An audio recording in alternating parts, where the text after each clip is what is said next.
এই যে বাংলাদেশের মাজারগুলো আছে, ভণ্ডদের আখড়া আছে, আপনি দেখবেন সব জায়গায় কিছু মোল্লা আছে কি নাই? যদি ওই দুইটা চারটা করে না থাকতো, পাবলিকের ইসলামটা বোঝানো, হক বোঝানো একদম পানি ভাত ছিল, একদম পানি ভাত। কিন্তু দুইটা চারটা খালি ওইখানে না, যত যত মারপিট আছে, আমি সব দলের নামও আনতে যাচ্ছি না, যত যত মারপিট আছে সব জায়গায় দেখবেন এরা বলবে আমাদের সাথেও আলেম আছে, আমাদের সাথেও আলেম আছে। ওই পকেটের মধ্যে কিছু মোল্লা মৌলবী পালে, যেগুলো হয়তো কওমিতে পড়েছে, কেউ কেউ আলিয়ায় পড়েছে, কিন্তু এখন গিয়ে ভিরানি পচে গেছে, পচে গিয়ে এখন ওদের পক্ষে ফতোয়াবাজি করে, ওদের পক্ষে দলিল দেয়, কিতাব খুইলা খুইলা হাজারটা দলিল, আরে ভণ্ডামির পক্ষে 101টা দলিল, এভাবে আজিব আজিব দলিল দিতে থাকে। এগুলোর কারণে মানুষকে হক বোঝানো যায় মাঝে মাঝে জটিল হয়ে। তো সন্দেহ সংশয় এমন একটা জিনিস, যে প্রসঙ্গে কথাটা টানলাম, যে সবাই যে টাকার কাছে বিক্রি হয় বিষয়টা এমন না, সবাই যে টাকার কাছে বিক্রি হয় বিষয়টা এমন না। কেউ কেউ এমন, ওই যে ইবলিসের মতো একটা খটকা দুইটা খটকা ভেতরে ঢুকেছে, ওই খটকাই এক পর্যায়ে তাকে বেঈমান বানিয়েছে। আল্লাহ রাসূল সাল্লাল্লাহু আলাইহি ওয়াসাল্লাম তার সময় ভবিষ্যৎবাণী করেছেন যে রাসূল দুনিয়া থেকে যাওয়ার পরে কঠিনতম একটা জিনিস হবে মুসলমানদের জন্য দ্বীনের উপর অটল থাকতে পারা, অবিচল থাকতে পারা।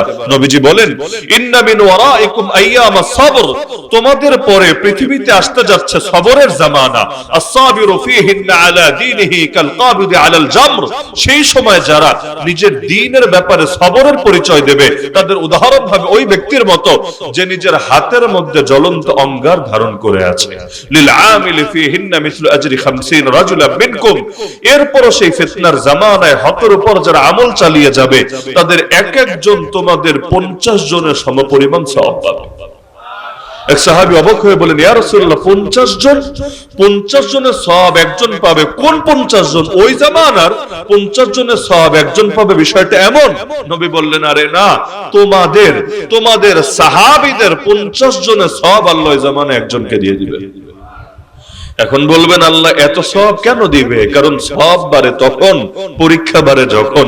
ইন্না ইজামাল জাযা মা ইজামিল বালা, হাদিসের মধ্যে আছে, পরীক্ষা যত বড় হয় আল্লাহর কাছে পুরস্কারও তত বড় হয়। এই যে যেই মাসটা আমাদের থেকে গেল, রমাদান মাস, আল্লাহ তাআলা যাদেরকে রোজা রাখার তৌফিক দিয়েছেন, রোজা রাখতে বেশ কষ্ট তো হওয়ার কথা, লম্বা দিন, কতগুলো ঘন্টা, নামাজ পড়তে কয় মিনিট লাগে?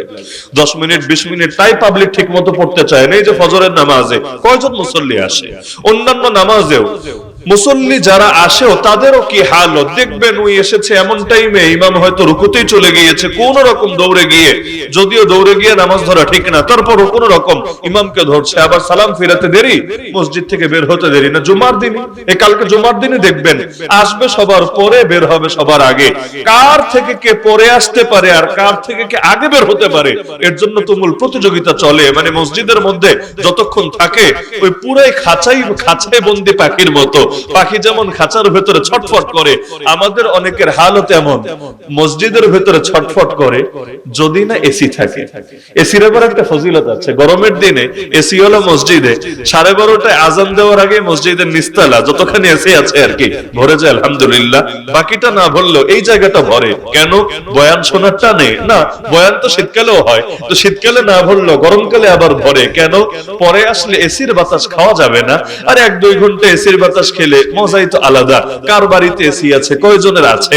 তো এসি যদি থাকে মসজিদে, আলহামদুলিল্লাহ, মোটামুটি মানুষের একটা আলাদা আকর্ষণ থাকে। যেমন যেই মসজিদে তারাবি আগে শেষ হয়, ওই মসজিদ নিয়ে অনেকের একটা আকর্ষণ থাকে যে ওইখানে গেলে 5 মিনিট আগে খতম তারাবি শেষ হবে, আর অমুক জায়গায় গেলে 5 মিনিট টাইম বেশি লাগবে। আল্লাহ হেফাজত করুন। যেখানে যেখানে ঝামেলা, সেখানে সেখানে আমরা।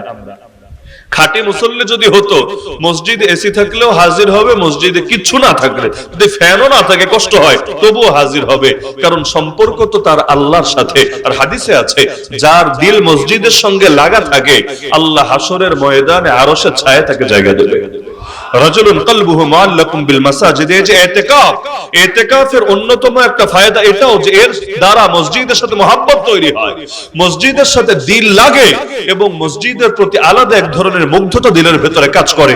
এমন কত মানুষ আছে, এক ওয়াক্ত নামাজ পড়ে বের হয়, আর এক ওয়াক্ত আসার আগ পর্যন্ত ছটফট করতে থাকে, রাতেও বারবার ঘুম ভাঙে, বারবার ঘড়ির দিকে তাকায়, না জানে নামাজের টাইম হয়ে গেছে, মুয়াজ্জিনের আযানের সময় হয়ে গেছে। এই যে যাদের দিল এভাবে সব সময় মসজিদের সঙ্গে লাগা থাকে, আল্লাহ কিয়ামতের দিন তাদেরকে maaf করে আরশের ছায়া জায়গা দিয়ে দিবে। তো বলছিলাম যে পরীক্ষা যত বড় হয় পুরস্কারও বড় হয়, তো নামাজ পড়তে যে কয় মিনিট লাগে রোজা রাখতে টাইম তো এর চাইতে বহুত বেশি লাগে। এজন্য হাদিসের মধ্যে আছে আল্লাহ রাসূল সাল্লাল্লাহু আলাইহি ওয়াসাল্লাম বলেন, কুল্লু আমাল ইবনি আদম ইউদাআফ আল হাসানাতু বিআশরি আমসালিহা ইলা 700 দিআফ ইল্লা সাওম ফাইন্নাহু লি ওয়া আনা আজজি বিহি। বান্দার সব আমলের সওয়াব আল্লাহ বাড়িয়ে দেন, 10 গুণ থেকে 700 গুণ পর্যন্ত বাড়ান। শুধুমাত্র রোজার বিষয়টা আলাদা, রোজা 10 গুণ থেকে 700 গুণ বাড়ান এটা না, বরং আল্লাহ নিজে জানিয়েছেন রোজা হয় আমার জন্য আর আমি নিজেই এর প্রতিদান দেব। আল্লাহ যত বড় তার প্রতিদানও ইনশাআল্লাহ হবে তত বড়। রোজার চাইতে আরো কষ্টের বিধান হলো হজ। এই জামানা যদিও অনেকটা সহজ হয়েছে, আগে তো আরো বড় জটিল ছিল। 6 মাস টাইম নিয়ে রাস্তায় নামতে হতো, এরপর জীবন নিয়ে ফিরতে পারবে কিনা এটাই সন্দেহের ব্যাপার। যাওয়ার আগে 10 গ্রামের মানুষের থেকে বিদায় নিয়ে যেত, পাওনা দাওনা যা আছে ক্লিয়ার করতো, না হলে অন্তত ওসিয়তনামা লিখে রেখে যেত। দেখা যেত হজ থেকে আসার পর পুরো জিন্দেগি পরিবর্তন হয়েছে, মনে হতো নতুন এক হায়াত পেয়েছে, যে হায়াতকে নতুন করে গড়ার চেষ্টা চালাচ্ছে। এখনো সহজ হওয়ার পরেও অনেক বিধানের চাইতে জটিল আছে। এই গত হজের সময় কত মানুষ মারা গিয়েছে, গরমে অসহ্য এমন এক হালত যে অনেকে সইতেই পারে না, মারা যাচ্ছে। তো দেখা যায় এই হজের মধ্যে কষ্ট আছে। আল্লাহ রাসূল সাল্লাল্লাহু আলাইহি ওয়াসাল্লাম জানিয়েছেন যে আল্লাহর জন্য হজ করে, নাম লাগানোর জন্য না, মান হাজ্জা লিল্লাহ, যে আল্লাহর জন্য হজ করে, ফালাম ইয়ারফুস ওয়ালাম ইয়াফসুক, সেখানে পাপের কথাও বলে না, পাপের কাজও করে না। রাজা কা ইয়াউমি ওয়ালাদাতু উম্মুহু, নিজের ঘরে ফিরে আসে এমন অবস্থায় তার মা তাকে যেদিন জন্ম দিয়েছিল যেমন নিষ্পাপ ছিল এমন নিষ্পাপ হয়ে। এর চাইতে আরো বেশি কষ্ট জিহাদের ময়দানে। এজন্য মুজাহিদ যদি শহীদ হয় তার রক্তের প্রথম ফোঁটা মাটিতে গড়িয়ে পড়ার আগে আল্লাহ তাআলা মাফ করে দেয়। এমনকি যতক্ষণ জিহাদের ময়দানে থাকে আল্লাহ তাআলা তার আমলনামায় অনেক সওয়াব এমনি অ্যাড করতে থাকে। মাসালুল মুজাহিদি ফি সাবিলিল্লাহ কামাসালি সাইমিল কাইম, আরে যেই ব্যক্তি দিনের বেলা রোজা রাখে, রাতের বেলা নামাজ পড়ে, সে রোজা রেখে নামাজ পড়ে যে সওয়াব পায়, আল্লাহর রাস্তার মুজাহিদ জিহাদ করে সওয়াব এমনি পেয়ে যায়। তাহলে যেই কাজে কষ্ট যত বেশি ওই কাজে পুরস্কারও তত বেশি। তো একটা জামানা এমন ছিল যেই সময় ইসলামের উপর চলা সহজ ছিল, আল্লাহ রাসূল তার সময় ভবিষ্যৎবাণী করেছেন এর চাইতে যেই সময় ইসলামের উপর চলা অনেক বেশি কঠিন হবে, ওই সময় আল্লাহ তাআলা তাদের এক একজনকে তোমাদের 50 জনের সমান সওয়াব দিয়ে দেবেন। কারণ সাহাবীদের যুগে শেষের দিকে গিয়ে আলহামদুলিল্লাহ দিন যখন বিজয়ী হয়েছিল, দিনের উপর চলা সহজ হয়েছিল। আজকের বাংলাদেশে যদি বাংলাদেশটা ইসলামের বাংলাদেশে পরিণত হয়, যদি এই দেশ একটা শরিয়া ভিত্তিক রাষ্ট্র হয়ে যায়, তখন দ্বীনের কথা বলার জন্য তো আর কাউকে জেলে যেতে হবে না, তখন দ্বীনের পথে চলার জন্য তো কাউকে আর জঙ্গি মৌলবাদী বলে ট্যাগ খেতে হবে না। তখন তো আল্লাহর জমিনে আল্লাহর দ্বীনের উপর যারা চলবে তারাই বরং স্বাচ্ছন্দ্যের সঙ্গে দুনিয়াতে থাকবে। নবীর জামানায় দেখেন না কত কাফেরও নিজেদেরকে মুসলিম পরিচয় দিতে শুরু করেছে, যেগুলোর মুনাফিক বলে, আসলে কাফের, কিন্তু ব্যানার লাগিয়েছে ইসলামের। কেন? কারণ ওই সমাজ ইসলাম বিজয়ী হওয়ার পর তখন মুসলিম পরিচয় দিলেই এটা সহজ হয়। অপরদিকে মক্কার জামানায় কোন মুনাফিকের নাম ইতিহাসে খুঁজে পাবেন না। কেন? কারণ মক্কায় মুসলমান পরিচয় দিলে কোনো সুবিধা নাই, কোনো লাভ নাই, উল্টা মায়ের আছে কপালে, উল্টা জুলুমান নির্যাতন শুরু হবে। সুদিনে লোকের অভাব পড়ে না, দুর্দিনে লোক খুঁজে পাওয়া যায় না। এই যে এখন পুরো বাংলাদেশ দেখলে মনে হবে সবাই বিপ্লবী, সবাই বিপ্লবী, এখানে ওই ফ্যাসিবাদী চেতনার কোনো লোকই নাই। অথচ এতই যদি বিপ্লবী থাকে তাহলে জুলুম 16 বছরের চাইতেও বেশি দীর্ঘ হলো কিভাবে? তাহলে দিন যখন সুদিন থাকে ওই সময় লোকের অভাব পড়ে না। তো বাস্তবতা এটাই, দুর্দিনে লোক খুঁজে পাওয়া যায় না। ওলামায়ে কেরাম যখন সুদিনে থাকেন তাদের অনুসারীর অভাব হয়, তো যখন তারা কারাগারে বন্দী থাকেন তাদের খোঁজ খবর নেওয়ার মতো লোকও খুব বেশি খুঁজে পাওয়া যায় না।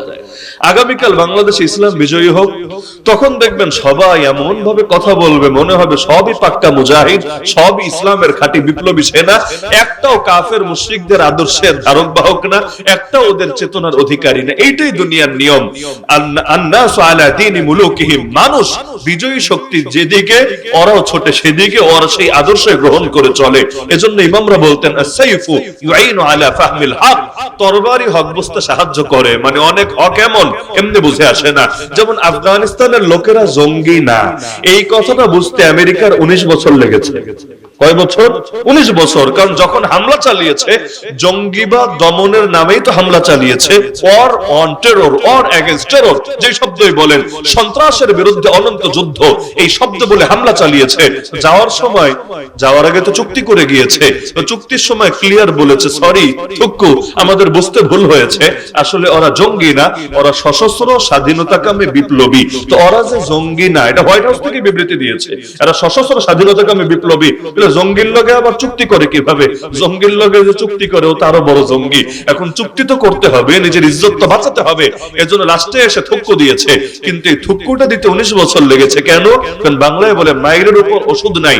যখন মায়ের খায় নাই তখন জঙ্গি মনে হয়েছে, আর যখন ঠিক মতো মায়ের খেয়েছে এখন বলে না বাবা তোমরা জঙ্গি না, তোমরা ভালো, তাড়াতাড়ি আমাদেরকে আমাদের দেশে যেতে দাও। বলে যেই কয়টা এখনো বেঁচে আছে ওদেরও প্রাণ মনে হয় আর থাকবে না, এগুলো নিয়ে দুনিয়া থেকে যাওয়া যাবে না। তো সুতরাং কিয়ামত যত ঘনিয়ে আসবে, হকের উপর অটল থাকা, অবিচল থাকা তত বেশি জটিল হবে। এই দেখেন না, এখন আল্লাহ হেফাজত করুন, কলেজ ভার্সিটিতে যারা পড়ে, অনেকে শুধুমাত্র দাড়ি রাখার কারণে, গায়ে সুন্নতি জামা পরার কারণে বন্ধু বান্ধব আর বহুজনের দ্বারা নিয়মিত গালি গালা সমালোচনার শিকার হয়ে থাকে। স্কুলে পড়ে, কলেজে পড়ে, ভার্সিটিতে পড়ে নারী, তাকে বাধ্য করা হয় হিজাব খুলতে, নেকাব খুলতে। এই হিজাব আর নেকাব পরে সে পড়াশোনা করবে, সুযোগটা হবে না। পরীক্ষার হলে যাবে, সুযোগটা তাকে দিবে না। পড়াশোনা যদি করতে হয় তাকে এটা বিসর্জন দিতে হবে। শুধুমাত্র এই দাড়ি আর টুপির কারণে কত লোক সন্দেহের শিকার হয়ে রাস্তা থেকে ধরে নিয়ে গেছে। বিভিন্ন মানুষ তাদেরকে মিথ্যা ট্যাগ দিয়েছে। এই যে আবরার ফাহাদ থেকে শুরু করে কাউকে কাউকে পিটিয়ে পর্যন্ত শহীদ করে ফেলা হয়েছে। এই যে এমন এক জামানা, পত্র পত্রিকায় পর্যন্ত রিপোর্ট হয় জঙ্গি চেনার 15টা আলামত আছে। এর মধ্যে একটা আলামত কাপড় পরে টাকনোর উপরে, মুখের মধ্যে দাড়ি রাখে, কথায় কথায় আরবি শব্দ বলে, যেমন আসসালামু আলাইকুম, মাশাআল্লাহ, জাযাকাল্লাহ, সুবহানাল্লাহ, এগুলো জঙ্গি হওয়ার আলামত। তাহলে যেই জামানায় দাড়ি রাখা, টুপি পরাই এত কষ্ট হয়ে যায়, ওই জামানায় ঈমান রক্ষা করা কত চ্যালেঞ্জের ব্যাপার হবে। এই নোয়াখালীর খবরই তো পড়েছিলাম এক পত্রিকায়, কোন ইমাম সাহেবের জন্য চাকরি চলে গিয়েছিল সুদের বিরুদ্ধে বয়ান করার কারণে। কোন থানায় আমার মনে নাই, থানার নাম মনে নাই, তো পত্রিকায় এসেছিল এই রিপোর্টটা, সুদের বিরুদ্ধে বয়ান করার কারণে ইমাম সাহেবের চাকরি চলে গিয়েছে। আর আমার আগে যে হুজুর বয়ান করেছিলেন ওনাকেই তো কোন জায়গায় ঝামেলায় পড়তে হয়েছিল মাঝখানে, কোম্পানিগঞ্জের মধ্যে, নোয়াখালীরই কথা। তাহলে আলেম ওলামাদেরকে কি পরিমাণ নির্যাতনের শিকার হতে হয়েছে শুধুমাত্র হকের বাণীগুলো তুলে ধরার কারণে। এমন কেমন এক জামানা, একটা ফিতনা দমাবেন দেখবেন 10টা নতুন করে মাথা চড়া দিয়েছে। কয়টারে থামাবেন আপনি, কয়টা? এই যেমন ধরেন পহেলা বৈশাখ, এই যে এই মাসের 14 তারিখ, আজকে মাত্র 3 তারিখ। পহেলা বৈশাখ ঢাকায় একটা মিছিল হয়, দেখেছেন কিনা আপনারা? নাম দিয়েছে মঙ্গল শোভাযাত্রা, মানে মঙ্গল কামনা করে এই মিছিলটা করে তারা, মঙ্গল চায়। যদিও কার কাছে চায় আল্লাহ ভালো জানে, কারণ ওরা আল্লাহ মানে না, আল্লাহ স্বীকারই করে না ওদের অনেকে। তা আল্লাহরে যদি স্বীকারই না করে তো মঙ্গল চাওটা তুমি কার কাছে? কারো না কারো কাছে তো যাচ্ছ। তার মধ্যে আবার এই মঙ্গল শোভাযাত্রার মধ্যে হুতুম পেঁচা নিয়ে আরো বিভিন্ন অদ্ভুত অদ্ভুত মূর্তি, এক এক বছর এক এক রকম মূর্তি নিয়ে ওরা মিছিলটা করে। আবার বিভিন্ন গান টান তো হয় আগে পরে, এসো হে বৈশাখ এসো এসো, বৈশাখ রিসিভ করতে যায়। আমাদেরকে যেমন মাহফিল রিসিভ করে নিয়ে আসে না, আমরা তো চিনি না, ওই সাতারপাইয়া থেকে ধরেন রিসিভ করে এখানে নিয়ে এসেছে, তো বৈশাখরে রিসিভ করতে যায়, এসো হে বৈশাখ এসো এসো। কারণ না গেলে যদি বৈশাখ রাগ করে যদি বলে থাক এই বছর বাংলাদেশে যাব না, আমাকে রিসিভ করতে কেউ এগিয়ে আসলো না, এই বছর চৈত্র এসেছে ঠিক আছে, আবার জ্যৈষ্ঠ আসবে তাও ঠিক আছে, আমি এই বছর বাংলাদেশে যাব না, এজন্য এসো হে বৈশাখ এসো এসো রিসিভ করার জন্য চলে যায়। ভালো কথা। তো এই যে মূর্তির মিছিলের বিরুদ্ধে ওলামায়ে কেরাম বয়ান করতে করতে ইসলামের দায়রা মানুষকে বোঝাতে বোঝাতে আলহামদুলিল্লাহ এতটুকু সফলতা এসেছে। আপনি এই বছরও দেখেন এবং বিগত বছরের ছবিগুলো ঘাটলেও দেখবেন আলহামদুলিল্লাহ লোক হয় না, ওই ওরাই যেই কয়জন সব মিলে 200-300 লোক থাকে, সামনে 500 পুলিশ, পেছনে 500 পুলিশ, ওদের চাইতে পুলিশ বেশি, সাংবাদিক বেশি, ওইগুলো দিয়ে সংখ্যাটা একটু বাড়ে। না হলে এত কমেছে, মানে যেই কয়জন মিলে মূর্তি বানায় ওই কয়জন মোটায় মিছিলে থাকে না, সংখ্যাটা এর চাইতেও কম থাকে। তাহলে এটা তো খুশখবরি ছিল, তাই না? আলহামদুলিল্লাহ বলার মতো নিউজ ছিল। কিন্তু আফসোসের ব্যাপার, ওই যে বললাম ফিতনা একটা দমাবেন 10টা মাথা চারা দিবে। একদিকে আলেমরা বলতে বলতে বলতে দ্বীনের দায়রা দাওয়াত দিতে দিতে মঙ্গল শোভাযাত্রা এখন আর লোক যায় না, মাঠে মারা গেছে। এজন্য এই বছর ঈদের দিনই ঈদ মিছিল শুরু হয়েছে, সেই মূর্তি হাতে নিয়ে, ঢোল তবলা নিয়ে, বাদ্যযন্ত্র নিয়ে ঈদ মিছিল। ঈদ মিছিল তো নিষেধাজ্ঞার কিছু নেই, ঈদের দিন তো যে কোনো বৈধ উপায়ে আনন্দ করা যায়। কারো মনে চাইলে খেলুক, কারো মনে চাইলে ঘুরুক, কারো মনে চাইলে গাছে উঠুক, কারো মনে চাইলে দূরে কোথাও যাক, সমস্যার কিছু নাই। তো ঈদের দিন যদি মনে চায় মিছিল করবে, করো না, কিন্তু সেই মিছিলের মধ্যে ঢোল তবলা বাদ্যযন্ত্র, তার চাইতে নিকৃষ্ট হলো মূর্তি, তো মানুষের মূর্তি এবং বিভিন্ন আজিব আজিব জানোয়ারের মূর্তি, তো আবার এমন মানুষের মূর্তি যার চেহারা আবার কারো কারোর সাথে মিলেও যায়, পরিকল্পিত ভাবে ভ্রু দাড়ি থেকে শুরু করে নির্দিষ্ট উপায়ে এই যে কাজগুলো হচ্ছে। তো মূর্তি আপনি দূর করবেন পহেলা বৈশাখের মিছিল থেকে, এবার ঈদের দিনই আইনা আপনার মূর্তি ঢুকে আছে, তো কি করবেন? কয়টা ফিতনা দমাবেন? আমি মনে করি যতদিন পর্যন্ত গাছের গোড়া কাটা থাকবে, ডালপালায় যতই পানি ঢালি সবই বেকার যাবে, সবই বেকার যাবে। যদি চান এই দেশকে বাঁচাতে, এই জাতিকে বাঁচাতে, এই দেশের মধ্যে ইসলামকে বিজয়ী করা লাগবেই লাগবে। কারণ ইসলাম বিজয়ী না হলে সমাধান কিভাবে হবে? আজও বাংলাদেশের অর্থনীতির মেরুদণ্ড হলো সুদ, সুদ ভিত্তিক অর্থনীতি চলে যেই দেশে, ওই দেশে কি আল্লাহর রহমত আসবে না আল্লাহর গজব আসবে? সুদের 70 গুণা সর্বনিম্ন গুণা নিজের আপন মায়ের সাথে জিনা করার সমান। আরে যেই সুদ এত নিকৃষ্ট, সুদখোরের বিরুদ্ধে আল্লাহ যুদ্ধের ঘোষণা দিয়েছেন কোরআনে সূরা বাকারায়, ফাইল্লাম তাফআলু ফাযানু বিহারবিন মিনাল্লাহি ওয়া রাসূলি। বান্দা যদি সুদ ছাড়তে না পারো, আল্লাহ এবং তার রাসূলের পক্ষ থেকে যুদ্ধের ঘোষণা শুনে নাও। এই দেশের অর্থনীতির মেরুদণ্ড সুদ। ব্যাংকিং সেক্টর চলে কিসের উপর? শেয়ার মার্কেট চলে কিসের উপর? বৈদেশিক ঋণ নেয় কিসের উপর? সুদ নাইটা কোথায়? দেখবেন সব জায়গায় সুদ। ব্যক্তি হিসেবে আমি সুদ খাই না, আপনি খান না, তো কি হয়েছে? রাষ্ট্রই যদি সুদের উপর টিকে থাকে, অর্থনীতি যদি সুদের ভিত্তিতে পরিচালিত হয়ে থাকে, গজবটা যখন আসবে তখন যারা খায় না ওদেরও কিন্তু ঠিকই মরা লাগবে। কিয়ামতের দিন আল্লাহ হয়তো মুক্তি দিবেন, কিন্তু দুনিয়াতে পাকড়াও আসলে শুধু যারা অপরাধে লিপ্ত তারাই বিপদে পড়েন। এজন্য আল্লাহ কোরআনে বলেন, ওয়াত্তাকু ফিতনা, হে বান্দা ওই শাস্তিকে ভয় করো, ওই আযাবকে ভয় করো, লা তুসিবান্নাল্লাযীনা যালামু মিনকুম খাসসা, যে আযাব একবার যদি দুনিয়াতে চলে আসে, খালি জালেমদেরকে ধরবে না, খালি অপরাধীদেরকে ধরবে না, বরং আযাব যদি চলে আসে তোমাদের সবাইকেই ধরবে। ওয়ালামু আন্নাল্লাহা শাদীদুল ইকাব, মনে রাখবা, জেনে রাখবা, আল্লাহর একটা পরিচয়, আল্লাহর শাস্তি বড় কঠিন শাস্তি। যেমনি ভাবে আল্লাহর এক পরিচয়, আল্লাহ বড় ক্ষমাশীল, আল্লাহ বড় করুণাময়, একইভাবে আল্লাহর শাস্তিও সবচেয়ে কঠিন শাস্তি।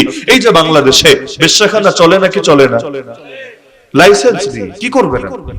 যদি এটা অনুমোদিত ভাবে চলে, আলেম ওলামার আন্দোলন করে দূর করে দিবে, হলো।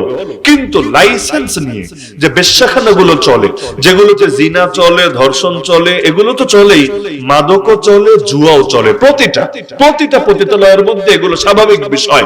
এই পতিতালয়ের বিরুদ্ধে আন্দোলন করেন, দেখেন আপনি মিছিল নিয়ে যাবেন, দেখবেন পুলিশ আপনার বুকে গুলি চালিয়ে দিয়েছে, টিয়ার শেল মেরেছে, হাতে হ্যান্ডকাপ লাগিয়ে জঙ্গি বলে কাশিমপুরে পাঠিয়ে দিয়েছে। বিশ্বাস হয় না? পতিতালয়ের বিরুদ্ধে আন্দোলন হয় না কেন এই দেশে বলেন? কয়টা আন্দোলন হয়েছে? আপনারা জন্ম নেওয়ার পর থেকে আজ পর্যন্ত বেশ্যাখানার বিরুদ্ধে কয়টা আন্দোলন হতে দেখেছেন? বহুত কিছুর বিরুদ্ধে তো আন্দোলন হয়, এটা নিয়ে হয় না কেন জানেন? অনেক কারণের একটা কারণ এটাও, এটা জাতীয় ইস্যু না, এটা আন্তর্জাতিক ইস্যু। বলবেন কিভাবে? আজকে নামেন পতিতালয়ের বিরুদ্ধে আন্দোলন করতে, কালকে দেখবেন বিবিসি, সিএনএন, রয়টার্স, এপি, একেবারে সারা দুনিয়ার সব মিডিয়া আপনার বিরুদ্ধে উঠে পড়ে লেগেছে। এমনি কিচ্ছু করি না, তাতেই দেখেন এই গত 2-1 দিনের মধ্যে আমেরিকা রিপোর্ট করেছে নিউ ইয়র্ক টাইমস এর মধ্যে, বাংলাদেশে নাকি জঙ্গিবাদ মাথাচাড়া দিচ্ছে। বাহ বাহ বাহ, জঙ্গিবাদ মাথাচাড়া দিচ্ছে, আমরা কেউ দেখতে পাচ্ছি না, ওই আমেরিকায় বসে ওরা দেখে ফেলছে বাংলাদেশে জঙ্গিবাদ মাথাচাড়া দিচ্ছে। আরে বাংলাদেশের মানুষ তো শান্ত, আসলেই শান্ত। যদি শান্ত না হতো এখনো পর্যন্ত হিজবুত তৌহিদ সোনাইমুড়িতে বইসা এত ভণ্ডামি আর ফাইজলামি কিভাবে করে? আসলেই তো শান্ত, এজন্য দাওয়াত দেওয়া পর্যন্ত, বলা পর্যন্ত সীমাবদ্ধ আছে। না হলে যদি আসলে চরমপন্থী হতো, যেটা আমেরিকা দাবি করে, যদি গরমপন্থী হতো, যদি উগ্রবাদী হতো, তাহলে মানুষ বলতো হাত থাকতে মুখে কিরে। আরে সেলিম, হাত থাকতে মুখে কিরে? হয়তো আমরা থাকবো সোনাইমুড়ির বুকে, না হলে তোরা থাকবি, তোরাও থাকবে, আমরাও থাকবে, আমরা মসজিদ চালাবো, তোরাও মসজিদ চালাবি। এটা তো কিছুতেই হতে পারে না। তা আমি তো দেখি এই জাতির চাইতে শান্ত জাতি দ্বিতীয় কোথাও খুঁজে পাওয়া যাবে কিনা আমার সন্দেহ। আসলেই শান্ত জাতি। তাহলে আফগান পাঠানরাও যদি সোনাইমুড়িতে থাকতো, আপনি চিন্তা করেন, আফগান পাঠানরাও যদি সোনাইমুড়িতে থাকতো, ওই হিজবুত তৌহিদের একটা চামচাও তো আমার মনে হয় নোয়াখালীর এরিয়ার মধ্যেও খুঁজে পাওয়া যেত। কি বিশ্বাস হয় না? বাস্তবে এমন গরমের গরম, এই জাতি এত শান্ত, তারপরও গালি দেয়। হ্যাঁ রে আল্লাহ, কাঠমোল্লা, মৌলবাদী, মোল্লা, উগ্রবাদী, চরমপন্থী, সব রকম গালি।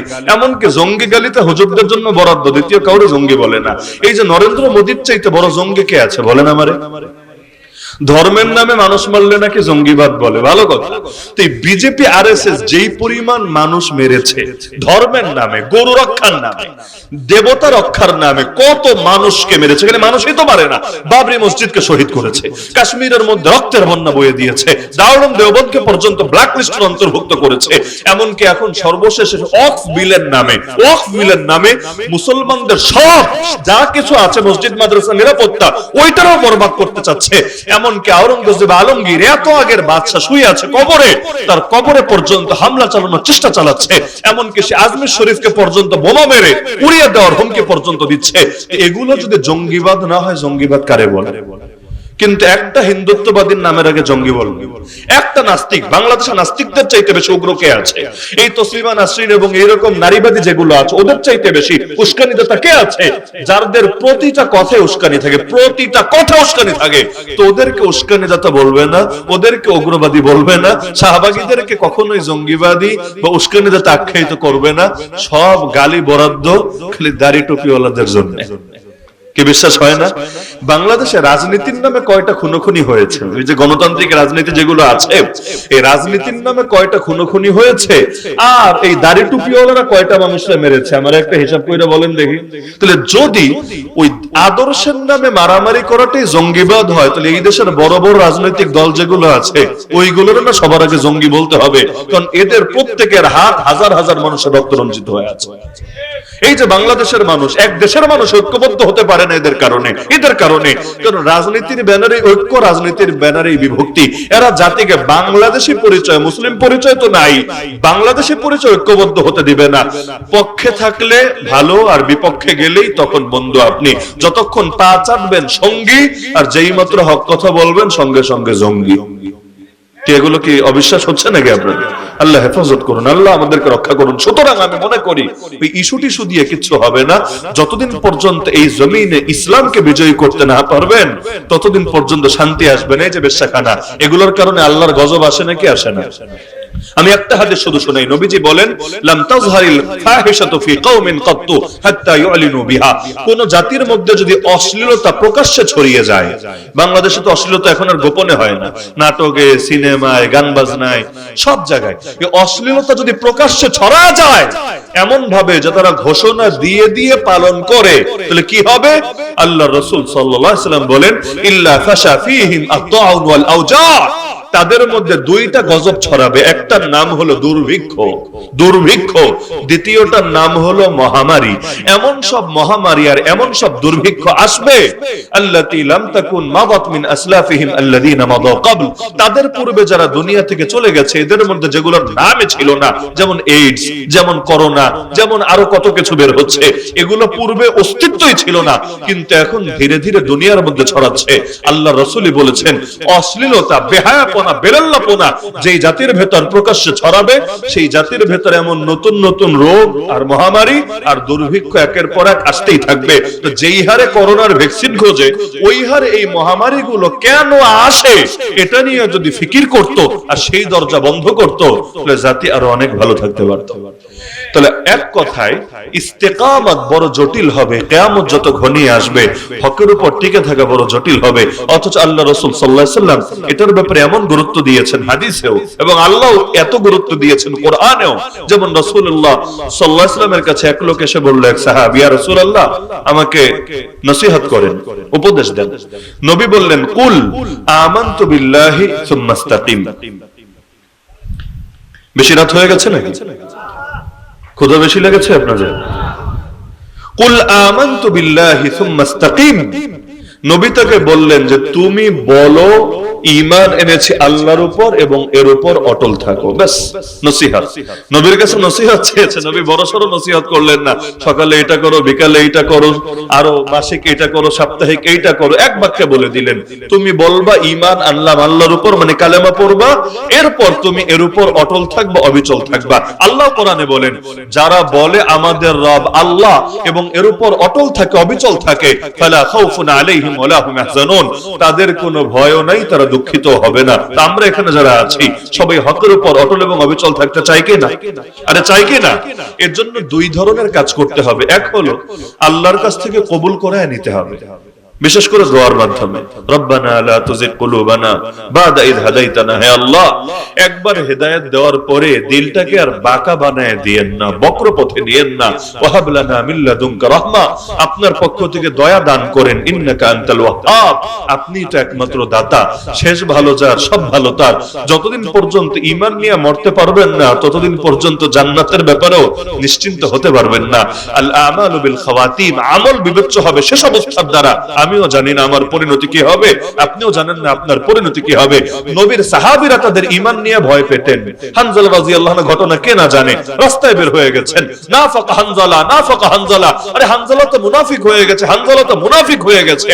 নিজের ঈমান নিয়ে তাদের এই পরিমাণ ভয় কাজ করে, কিন্তু আমার আপনার কোনোদিন মনেই হয় না আমাদের ঈমান নিয়েও ভয় করা দরকার, আমাদের পরিণতি নিয়েও ভয় করা দরকার, এবং আল্লাহর কাছে সদা সর্বদা সাহায্য চাওয়া দরকার। লা হাওলা ওয়ালা কুওয়াতা ইল্লা বিল্লাহ, আল্লাহর তৌফিক ছাড়া না কোনো গুনাহ ছাড়া যায়, আল্লাহর তৌফিক ছাড়া না কোনো নেক আমল করা যায়। এমন একটা দোয়া যে দোয়াকে নবী বলেন কানজুম মিন কুনুজিল জান্নাহ, জান্নাতের একটা রত্ন ভান্ডার হলো এই বাক্য। তাহলে এক নম্বর কাজ আল্লাহর কাছে দোয়া করা। এখানে যারাই আছেন প্রতিটা দোয়ার মধ্যে, দোয়া তো করেন মাঝে মাঝে নাকি? না একদমই করেন না। দোয়া তো আমরা করতে আগ্রহী না, এমন একটা জামানা ওই হুজুর হাত তুললে হুজুরের সঙ্গে একটা আমিন আমিন বলে, নিজের কোনো দোয়াই যেন নাই, আল্লাহর সামনে হাতটাই তুলতে মনে চায় না। এমন লোকও আছে নিজের মরা বাপ মায়ের জন্য নিজে দোয়া করে। কেউ কেউ এই ভয়ে করে না আল্লাহকে আমার দোয়া শুনবে। হায় রে আফসোস, যে আল্লাহ 80 বছরের কাট্টা কাফেরও যদি একবার আল্লাহ বলে ডাক দেয়, আর ডাক দিতে দেরি হয়, আমার আল্লাহ জবাব দিতে দেরি হয় না। যে আল্লাহ 80 বছরের কাট্টা কাফেরের ডাকটাও শুনে যদি দিল থেকে একবার আল্লাহরে ডাকতে পারে, সে আল্লাহ তোমার ডাক শুনবে না, এমন খারাপ ধারণা কিভাবে করতে পারি আল্লাহর ব্যাপারে? যারা সেজদা যায় এগুলো আল্লাহর ব্যাপারে ধারণা রাখে, ডাইরেক্ট আল্লাহর কাছে চাইলে হবে না, ওই ভায়া হয়ে চাইতে হবে, বাপের কাছে সন্তান চাইতে হবে, তাহলে মনে হয় আল্লাহর সুপারিশ করে সন্তান এনে দিবে। ডাইরেক্ট বললে আল্লাহ তাআলা মনে হয় দিবে না, নাউযুবিল্লাহি মিন যালিক। তো বেশি বেশি যখনই দোয়া করেন, প্রতিটা দোয়ায় আল্লাহর কাছে হকের উপর অটল এবং অবিচল থাকার জন্য সাহায্য চাইবেন। পারবেন না ইনশাআল্লাহ? নবীর জামানায় এমন হয়েছে, কেউ কেউ নবীর সামনে এসে কালেমা পড়ে মুসলমান হয়েছে, কিন্তু তাদের কেউ কেউ এমনও হয়েছে ঈমান নিয়ে যেতে পারে নাই, যে কোনো কারণে সরল পথ থেকে বিচ্যুত হয়েছে। মেরাজের পর কিছু মানুষ মানতে পারে নাই, সরে গেছে। কিবলা পরিবর্তনের পর কেউ কেউ মানতে পারে নাই, সরে গেছে। নবীর ওফাতের পর কেউ কেউ মানতে পারে নাই, সরে গেছে। আবু বকর রাদিয়াল্লাহু আনহু যুদ্ধ করেছেন তাদের বিরুদ্ধে। তাহলে আমি যে কি নিয়ে বাঁচতে পারবো আর কি নিয়ে মরতে পারবো, কিসের গ্যারান্টি আছে? এজন্য সদা সর্বদা ইস্তেকামতের জন্য দোয়া করবেন তো আল্লাহর কাছে, নিজের জন্য দোয়া করবেন, সকলের জন্য দোয়া করবেন। আল্লাহ তাআলা যাতে ঈমান নিয়ে বাঁচার, ঈমান নিয়ে মরার তৌফিক দান করেন। কিন্তু দোয়া দিয়ে শেষ না, খালি দোয়া দিয়েই তো সব হয় না, বুঝেন? যদি দোয়া দিয়ে সব হতো, আমার নবীর হিজরতও লাগতো না, বদরও লাগতো না, উহুদও লাগতো না। রাতের বেলা দোয়া করে দিত, সকালে এবার সব বিজয় হতো। আমরা যেমনটা ভাবি আর কি, ফিলিস্তিনের জন্য সুন্দর করে দোয়া করে দিব, প্রয়োজনে একটা মিলাদ পয়রা দিব, তবরক খাবো বেশি করে, ব্যাস একদিন পড়বো, পরের দিন দেখবো ফিলিস্তিন আজাদ হয়েছে। নাউযুবিল্লাহি মিন যালিক। দুনিয়াতে মুসলমানের সংখ্যা কত? 200 কোটির বেশি। আচ্ছা ধরলাম 200 কোটি, যদিও 200 কোটির মধ্যে হিজবুত তাওহীদ আছে, কাদিয়ানীও আছে, তো এটি বাদ দেন, সব মিলে 150 কোটি তো কমস কম আছে নাকি? বিশ্বাস হয় না? কমস কম 150 কোটি তো আছে।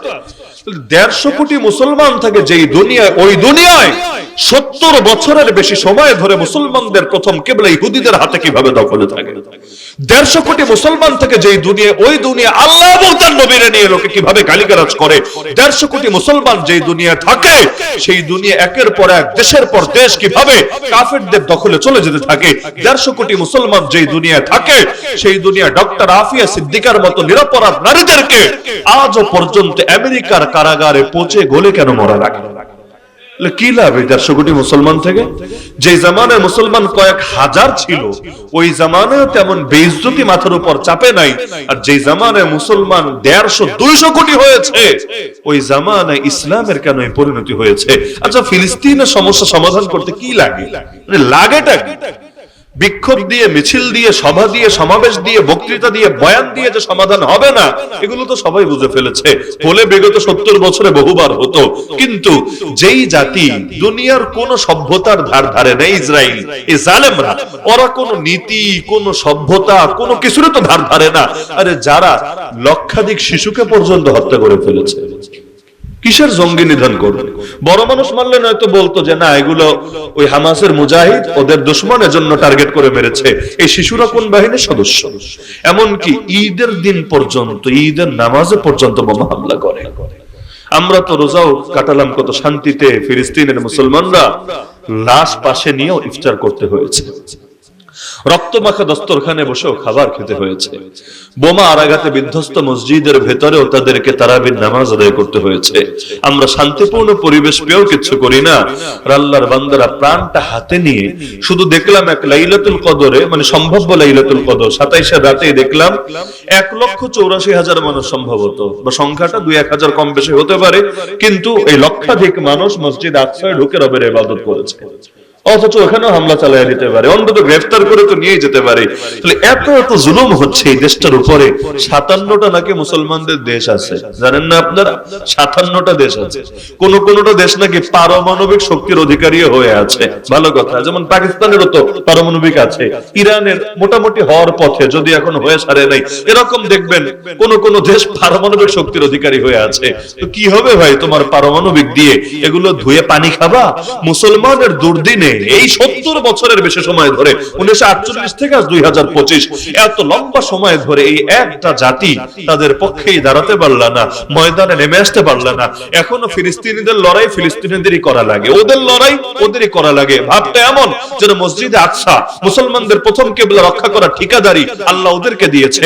আল্লাহ আর কাউরে জিজ্ঞাসা করবে না কিয়ামতের দিন, আর কাউরে ধরবে না যে তোরা দুনিয়াতে থাকলে মুসলমানদের প্রথম কিবলা ওদের দখলে গেল কিভাবে। আমি তো মনে করি যদি আজ 57টা মুসলিম রাষ্ট্র ঐক্যবদ্ধ হয়, পৃথিবীর 200 কোটি মুসলমান এক দফা এক দাবি নিয়ে ময়দানে নামতে পারে, ইসরায়েল লেজ গুটে পালানোর জায়গাও তো খুঁজে পাওয়ার কথা। তো ঝামেলা হলো সংখ্যা তো বাড়ে। এই যে বাংলাদেশে একসময় বাংলা ইসলামের বাংলা ছিল না, 1252 ইখতিয়ার উদ্দিন মোহাম্মদ বখতিয়ার খলজি যখন ঢোকে, ওই সময় তো লক্ষণ সেন লেজ গুটিয়ে পালিয়েছিল। শাহজালালদের হাত ধরেই তো গৌর গোবিন্দদের পতন ঘটেছিল। নয়া গৌর গোবিন্দরা আবার কিভাবে মাথাচাড়া দিল, নয়া লক্ষণ সেনরা আবার কিভাবে পুরোটা দখলে নিল। মুসলমান তো আগের চাইতে কমে নাই, নাকি কমেছে? মুসলমান কমেছে না বেড়েছে? শুধু মুসলমান বেড়েছে তা না, নামাজিও তো বেড়েছে, মসজিদও তো বেড়েছে, মাদ্রাসাও বেড়েছে, ছাত্রও বেড়েছে, মাহফিলের লোকও বেড়েছে, তবলিগও বেড়েছে। কমেছে কোথায়? সব জায়গায় তো বেড়েছে। সব যদি বাড়ে, ইসলামের বিজয় আগের চাইতে বাড়া দরকার ছিল না? আমার যুক্তি তো এটাই বলে। কারণ যে সময় এই 17 জন নিয়ে এসেছিল ইখতিয়ার উদ্দিন মোহাম্মদ বখতিয়ার খলজি, কই 17 জন, আর আজকে মুসলমান কত? আরে বদরে মুসলমান ছিল 313, আজকে আমার এক ইউনিয়নে এক গ্রামে মুসলমান কত? তো কোনো কিছুই তো কমে নাই। ইসলামের ইজ্জত কমলো কেন? সংখ্যা তো বাড়লো। দরকার ছিল আমরা বাড়ার সাথে সাথে ইসলামের ইজ্জতও বাড়বে, ইসলামের শক্তিও বাড়বে, ইসলামের পাওয়ারও বাড়বে। কিন্তু আফসোসের বিষয়, আমরা ঠিকই বাড়লাম, কিন্তু ইসলামের শক্তি, ইসলামের পাওয়ার ধীরে ধীরে কমলো আর কমলো আর কমলো। আল্লাহ হেফাজত করুন। এমন এক জামানা। এই দেখেন না, বাংলাদেশে ইসলাম কায়েমের কথা বলেন, বাংলাদেশেই বলেন, আপনি দেখেন আপনার দিন কায়েমের কথা বলতে সবচাইতে বেশি বাধা কারা দেয়? আমি দেখি এই দেশে দিন কায়েমের কথা বলতে, মানে কাজ রাখেন তাহলে কথা বলতেই সবচাইতে বড় বাধা ইন্ডিয়ার থেকে আসবে না, সবচাইতে বড় বাধা আমেরিকার থেকে আসবে না, সবচাইতে বড় বাধা আসবে নামধারী মুসলমানদের থেকে। এরাই বলবে না না, দিন কেন কায়েম করবে, ইসলাম কেন কায়েম করবা? আমেরিকার আদর্শ কায়েম করো, ইসরায়েলের আদর্শ কায়েম করো, চীন রাশিয়ার আদর্শ কায়েম করো, ইন্ডিয়ার আদর্শ কায়েম করো। এজন্য ইন্ডিয়ার দালাল হলে সমস্যা নাই, আমেরিকার দালাল হলে সমস্যা নাই, কিন্তু আল্লাহর দালালি করতে গেলে না, আল্লাহর গোলামি করতে গেলে এখানে সমস্যা, আর সমস্যা শেষ নাই। এই দিন কায়েম এই জাতি তো চায় না। যেই জাতি নিজেরা চায় না, ওই জাতির মধ্যে দিন কায়েম হবে কিভাবে? 90% মুসলমান আছে দেশে, নাস্তিক কয় %? হিন্দুত্ববাদী, হিন্দু বলি নাই, হিন্দুত্ববাদী মানে ইসকন টিসকন যা আছে, ওরা কয় পার্সেন্ট? বাম কয় পার্সেন্ট? সব মিলায়া এক নোয়াখালীতে যত মুসলমান আছে আর অর্ধেকও নাই। বিশ্বাস হয় না?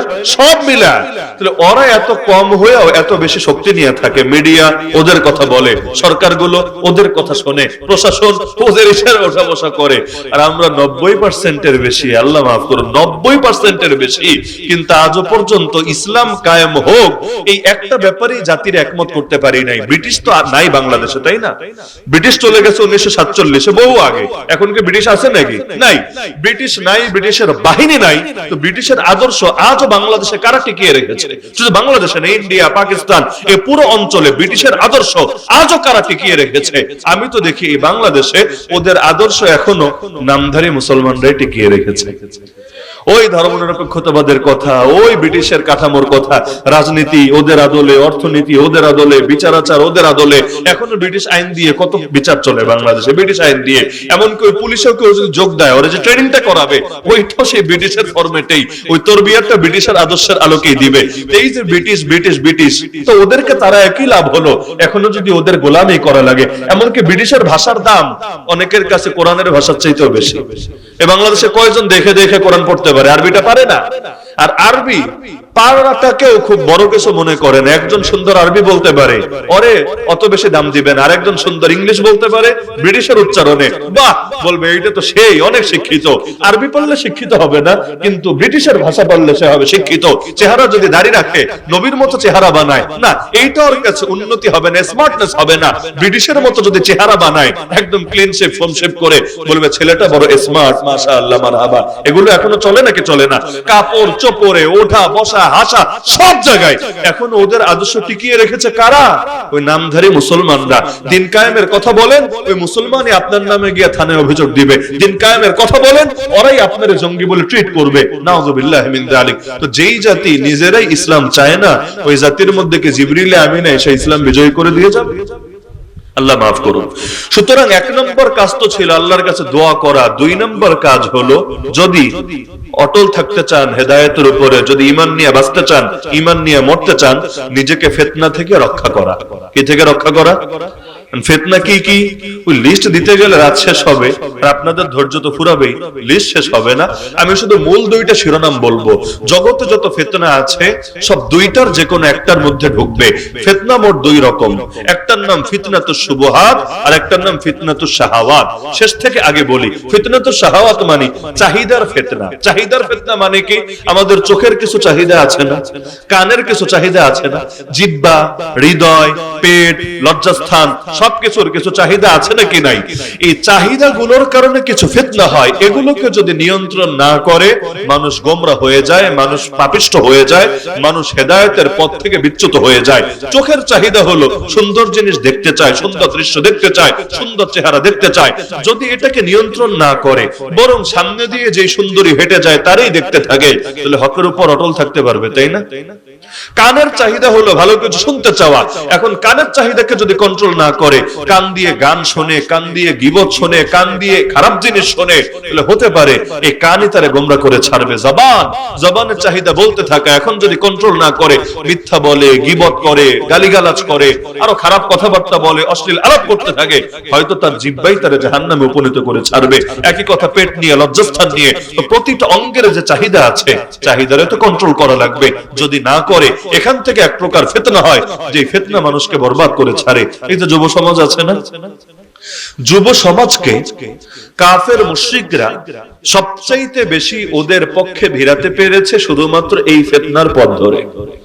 কারণ তাদেরকে মাদকের পেছনে, বিনোদনের নামে অশ্লীলতার পেছনে, নারীর পেছনে, এগুলোর পেছনে লাগিয়ে দিতে পেরেছে। জীবনের মাকসাদই হলো প্রেম করবে, জীবনের মাকসাদই হলো টাকা কামাবে, জীবনের মাকসাদই হলো ব্যাস গাড়ি বাড়ি নারী, এগুলোই হবে, ব্যাস এটাই জীবনের মাকসাদ। তো যেই জীবনের মাকসাদই নষ্ট করে দিয়েছে, ওই জীবনে সফল হবে কিভাবে? এই পুরো যুব সমাজের বড় অংশকেই মেরুদণ্ডহীন বানিয়ে দিয়েছে। এমন কি আগে তো তাও একটা পর্যায়ে ছিল, এখন তো তাও শেষ। এখন ছেলে মেয়েরে ছেলেরে কলেজে পাঠাবেন, ভার্সিটিতে পাঠাবেন, দেখবেন পাঠিয়েছিলেন ছেলে হিসাবে, কয়েকদিন পর ফিরে এসেছে মেয়ে হিসাবে। শরীফ শরীফও হবে, এগুলোর পক্ষে আবার আইনও বানাতে চায়, শরীফ শরীফও হয়ে যাবে এগুলোরে স্কুলের বইয়ের মধ্যে। স্কুলের বই মানে বাচ্চারা এখনো এগুলো বুঝেই সারে নাই, ওই বাচ্চাদের মাথায় বিষ ঢুকানোর জন্য পর্যন্ত চেষ্টা চালায়। দেখেন নাই আপনারা এখনো পর্যন্ত বাংলাদেশে ওই রকম বেটা নাই যেগুলো ইতিমধ্যে মহিলা সেজেছে। এগুলো নিয়মিত পত্র পত্রিকায় খবরে আসে, টেলিভিশনের মধ্যে আসে। আগে তো ঈমান নিত, আর এখন তো ছেলেরে ধইরা মেয়ে বানায় ছাড়ে, মানে ওর সবকিছুই কেড়ে ছাড়ে। এই যে দিনকে দিন এগুলো হচ্ছে, একটা কথা বললে কষ্ট পাবেন কিন্তু বাস্তবতা এটাই। এই বাংলাদেশে কলেজ বিশ্ববিদ্যালয় যেগুলো আছে এগুলোকে বানিয়ে ফেলেছে কাফের মুশরিকদের দালাল বানানোর প্রজনন কেন্দ্র। আগে কওমি মাদ্রাসারে গালি দিত জঙ্গি প্রজনন কেন্দ্র, শুনেন নাই? 2005 2008 এই টাইমগুলোতে আমরা শুনতাম কওমি মাদ্রাসারে গালি দিত জঙ্গি প্রজনন কেন্দ্র। এই যে বাংলাদেশে যত নাস্তিক আছে, যত বেঈমান আছে, বাংলাদেশে এরকম যত সেকুলার আছে, যত নারীবাদী আছে, যত পুরুষ থেকে মহিলা হওয়া আছে, এগুলো কওমি মাদ্রাসা থেকে তৈরি হয়েছে, আলিয়া মাদ্রাসা থেকে তৈরি হয়েছে, তাবলীগ জামাত থেকে তৈরি হয়েছে, অথবা কোন পীর সাহেবের খানকা থেকে তৈরি হয়েছে। এই সব অশিক্ষিত মানুষের থেকেও তৈরি হয় নাই। এই সবগুলোই দেখবেন বড় বড় কলেজ ভার্সিটি থেকে তৈরি হয়েছে। শিক্ষার নামে কুশিক্ষা দিয়ে দিয়ে কিছু কিছু জেনারেশনকে এমন ভাবে বরবাদ করে ছাড়ছে, যারা বাংলাদেশে বসেই আমেরিকা, ইংল্যান্ড, ওই কাফের মুশরিকদের আদর্শ গ্রহণ করতে পারে এবং এগুলো প্রচার করতে পারাকে নিজেদের জীবনের লক্ষ্য বানিয়ে নিয়েছে। সুতরাং যদি চাহিদার ফিতনা থেকে নিজেদেরকে হেফাজত করতে চান, দুইটা কাজ করতে হবে। এক নম্বর কাজ হলো যেই যেই চাহিদা বৈধ উপায়ে পূরণ করার সুযোগ আছে, সেটা আগেই বৈধ উপায়ে পূরণের ব্যবস্থা করতে হবে, যাতে করে অবৈধের দিকে আর যাওয়াই না লাগে। যেমন ধরেন আল্লাহ পেটের চাহিদা দিয়েছেন, খাবার খাওয়া লাগবে, এটা পেটের চাহিদা। ফেরেশতার নাই কিন্তু আমার আছে, আপনার আছে নাকি নাই? হুজুর মানুষ হলে পেটে ক্ষুধা লাগে না? সবারই আছে, সব মানুষেরই আছে। এই পেটের ক্ষুধা নিবারণের জন্য হালাল ব্যবস্থা আল্লাহ দিয়েছেন নাকি দেন নাই? তো হালাল তরিকায় পেটের চাহিদা নিবারণের ব্যবস্থা করেন, ইনশাআল্লাহ হারামের দিকে যাওয়া লাগবে না। কিন্তু হালাল তরিকায় ব্যবস্থা যদি না করেন, তাহলে এক পর্যায়ে কি হবে? পেটে ক্ষুধা তো লাগবে কিন্তু হালাল ব্যবস্থা নাই, তখন চুরি করবে, ডাকাতি করবে, ছিনতাই করবে, রাহাজানি করবে, তখন বিভিন্ন উপায়ে হারামের মধ্যে লিপ্ত হবে। লজ্জাস্থানের চাহিদা আছে নাকি নাই? আল্লাহ চাহিদা পূরণের জন্যই তো বিয়ের আদেশ দিয়েছেন। বিয়ের বিধান তো এই কারণেই, অন্য কোনো মৌলিক কারণ তো নাই। এই যে বিয়ের আদেশটা আল্লাহ তাআলা দিলেন নিজের চরিত্রকে, নিজের তাকওয়াকে হেফাজত করার জন্য। এখন বিয়ে করে কয় বছরে? ছেলেরা করে মোটামুটি 28-30-এ, কেউ কেউ আরো বেশি 32-35-এ, আর মেয়েরা তাও মোটামুটি 23-24-25, এগুলো তো সাধারণ ভাবে হয়। এখন পেটের ক্ষুধা যদি লাগে সকাল 7টায়, খাবার কি খায় রাত 10টায়? না, ক্ষুধা যখন লাগবে ঘড়ি ধরে ধরে তো আর পেটে ক্ষুধা লাগে না। যেমন দিনে 3 বারই ক্ষুধা লাগবে, 4 বার লাগতে পারবে না, এমন কোন চুক্তি তো নাই পেটের সাথে। ক্ষুধা লাগবে যখন, খাবার খাবে তখন। তো লজ্জাস্থানের চাহিদা জাগবে যখন, বিয়ে শাদীও করবে তখন। এখন সবার শারীরিক অবস্থা এক না এবং সবার চাহিদা আল্লাহ একরকম দেন নাই। এমনও হতে পারে কারণ 22 বছর হয়েছে তাও বিয়ের প্রয়োজন নাই, চলছে আলহামদুলিল্লাহ, তার দ্বারা কোনো গুনাহ হচ্ছে না। আর কেউ এমন 18 বছরই এমন কিছু করেছে যে জাহান্নামে যাওয়ার জন্য যা করা দরকার মোটামুটি সব গোছগাছ এবং প্রস্তুতি সম্পন্ন করেছে। জাহান্নামে যাওয়ার পাসপোর্ট, ভিসা, টিকিট সব রেডি হয়ে গেছে। তাহলে দেখা যাচ্ছে উভয়ের হালত তো এক না। তো হালত যেহেতু এক না, সুতরাং উভয়ের জন্য করণীয় তো এক না। বিয়ে কিন্তু সবার জন্য সুন্নত না, এটা জানেন? বিয়ে সবার জন্য সুন্নত না। বিয়ে কারোর জন্য ফরজ, কারোর জন্য ওয়াজিব, কারোর জন্য হারাম, কারোর জন্য মাকরুহ, কারোর জন্য সুন্নাত। স্বাভাবিক বিধান হলো সুন্নাত। যে কারোর জন্য হারাম হয়ে যায়, কারোর জন্য হারাম হয়ে যায়, এটা আমার ব্যাখ্যা দেওয়া লাগবে না, কমন সেন্স থাকলে আপনারা আইডিয়া করতে পারবেন। আবার কারোর জন্য ফরজ হয়ে যায়, কার জন্য? যে বিয়ে না করার কারণ নিশ্চিত জিনায় লিপ্ত হচ্ছে এবং সে জানে যে নিজেকে সামাল দিতে পারবে না এবং এই তরিকায় তাকে জাহান্নামে হয়তো যাওয়া লাগবে। এখন সমাজ কি বলবে না বলবে, উপরে কে বাকি আছে না বাকি নাই, আবার বিয়াতে তো সিরিয়ালও চলে, তাই না? উপরে 5 ভাই এখনো বাকি, 2টা বিদেশে থাকে, 3টা শহরে থাকে, ওইগুলা সিরিয়ালই তো আগে শেষ হবে, পরে না সিরিয়াল আসবে। এদিকে সিরিয়াল আসতে আসতে যে জাহান্নামে সিরিয়াল পাওয়া যাবে, ওই খবর কি আছে? সুতরাং এই চাহিদাগুলো নিবারণের যেগুলো হালাল তরিকায় ব্যবস্থা আছে, এগুলো হালাল তরিকায় ব্যবস্থা গ্রহণের উদ্যোগ নিতে হবে। বাবারে বলতে লজ্জা লাগে, যারে দিয়ে বললে সহজ হয় তারে দিয়ে বলান। বুড়া দাদা তো সহজে বুঝবে, দাদারে ধরেন, অথবা কোন আলেম যিনি সহজে বুঝাতে পারবেন তারে বলেন। যে কোনো ভাবে, এক কথায় আপনার আখিরাতের ফিকির আপনাকেই করতে হবে, শুধু বিয়ে নিয়ে না, সব ক্ষেত্রে এই কথা। যেমন চোখের চাহিদা হলো দেখা, চোখের চাহিদা হলো দেখা, তাহলে অবশ্যই আপনি এই চাহিদা বৈধ তরিকায় পূরণ করেন। নিজের স্ত্রীকে মন খুলে দেখেন, যত দেখবেন তত নেকি পাবেন। হাদিসে নাই কথা, স্বামী যদি স্ত্রীর দিকে মহব্বতের নজরে তাকায়, স্ত্রী যদি স্বামীর দিকে মহব্বতের নজরে তাকায়, আল্লাহ উভয়ের দিকে রহমতের নজরে তাকাবেন। শেষ কবে নিজের স্ত্রীকে লম্বা সময় দেখেছিলেন মহব্বত নিয়ে আল্লাহ শুকরিয়া আদায়ের জন্য? তাকায় থাকেন না 5 মিনিট 10 মিনিট, সমস্যার কিছু নাই, আল্লাহ শুকরিয়া আদায় করেন। এই হালাল জিনিস দেখা দেখা চোখের সাথ দেন, যাতে করে হারামের দিকে চোখ যেতে না চায় এবং হারাম থেকে নিজেকে বিরত রাখা যাতে সহজ হয়ে যায়। চাহিদা শেষ হবে না, চাহিদা শেষ হবে না। এটা ভাবার কারণ নাই যে বিয়া করলে মনে হয় আর কোন দিকে চাহিদা আসবে না। চাহিদা এমন জিনিস, যদি বুড়া হয়ে এক পা কবরে চলে যায় তখনও চাহিদা আসবে। ওই চাহিদা কন্ট্রোল করবে এবং এর দ্বারাই মানুষ ফেরেশতার চাইতে দামি হবে। চাহিদা যদি না থাকে ফেরেশতার চাইতে দামি হবে কিভাবে? যেমন যার চোখই নাই, ও যদি বলে আমি বদনজর করি না, কুদৃষ্টিপাত করি না, তো কি হয়েছে রে ভাই? এখানে তোমার বুজুর্গে কি, তোমার কামিয়াবে কি? তোমার তো দেখার কোনো শক্তিই নাই। কারো ধরেন বিয়ে করার শক্তি নাই, ও যদি বলে আমি জীবনে জিনা করি নাই, আরে ভাই এখানে তোমার কামিয়াবে কি? তোমার তো নাই, আল্লাহ ওই শক্তি তোমারে দেয় নাই। তো যেই জিনিস আছে থাকার পরও নিয়ন্ত্রণ করে, এখানে না বান্দার কামিয়াবি। এজন্য হাদিসে আছে 3 শ্রেণীর মানুষ এমন, কিয়ামতের দিন আল্লাহ ওদের দিকে তাকাবেনও না, ওদের সাথে কথাও বলবেন না, ওদেরকে পবিত্র করবেন না। এর মধ্যে 1 নম্বর শ্রেণী হলো, আল্লাহ মাফ করুন, আশ-শাইখুজ জানি, এমন বৃদ্ধ মানুষ যে বুড়া বয়সে জিনা করে।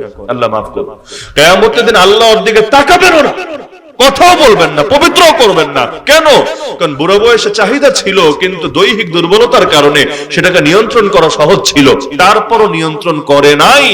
এজন্য তার সাজাটাও সহজ হবে না, বরং কঠিনতম সাজাই আল্লাহ তাআলা তাকে দিবেন। তাহলে চাহিদা দমন করার জন্য 1 নম্বর কাজ হলো, যেটা বৈধ উপায়ে নিবারণ করা সম্ভব সেটা বৈধ উপায়ে নিবারণ করব। কান দিয়ে শুনতে মনে চায় তো কোরআন তেলাওয়াত শুনেন, আরো শুনতে মনে চায় তো হামদে বাড়ি তাআলা শুনেন, নাত রাসূল শুনেন। গান কেন শোনা লাগবে? আর গান শুনে যারা মজা পায়, ধীরে ধীরে তাদের ভেতর থেকে ইবাদতের মজাই হারায় যায়। দেখেন আপনি, যারা গান শুনে ওরা তারাবিতে লম্বা তেলাওয়াত হলে বিরক্ত লাগে, আর যারা তেলাওয়াতের মজাই পেয়েছে, নামাজ যত লম্বা হবে তাদের মজা আরো তত বেশি লাগবে। কাবা শরীফে যান, মসজিদে নববীতে যান, কি লম্বা নামাজ, মাশাআল্লাহ কি লম্বা। এখন তো তারাবি 10 রাকাত পরে, ওই যে করোনার অজুহাত দিয়ে কমিয়েছে, এখন আর বাড়ায় নেই, হয়তো 2-1 বছরের মধ্যে বাড়াবে। কিন্তু 10 রাকাত শেষ হতে আমাদের 20 রাকাতের চাইতেও বেশি টাইম লাগে। কিন্তু মসজিদ তো আরো আছে, মসজিদের অভাব নেই, বহুত মসজিদ আছে। কিন্তু দেখা যায় এই মসজিদগুলোতে এত লক্ষ লক্ষ মানুষ, এবার দেখলাম ঈশের দিন সম্ভবত 34 লক্ষ, সবে কদরের ওই 27 রাতে 34 লক্ষ মানুষ নামাজ আদায় করেছে। 34 লক্ষ, মানে মসজিদে তো এত জায়গা নাই, মসজিদ তো দূরে, একদম যেতে যেতে ড্রোন দিয়ে ছবি তুলেছে, তো ক্যাপচার করা বড় জটিল। রোড ঘাট ভরে ভরে ভরে, মানে এটা দৃষ্টির বাইরে পর্যন্ত এত মানুষ। এমনকি আসরের পর কেউ গিয়ে মসজিদ দূরের কথা, আশপাশের এরিয়ায় জায়গা পায় নাই, এর আগ থেকেই ভরে গেছে।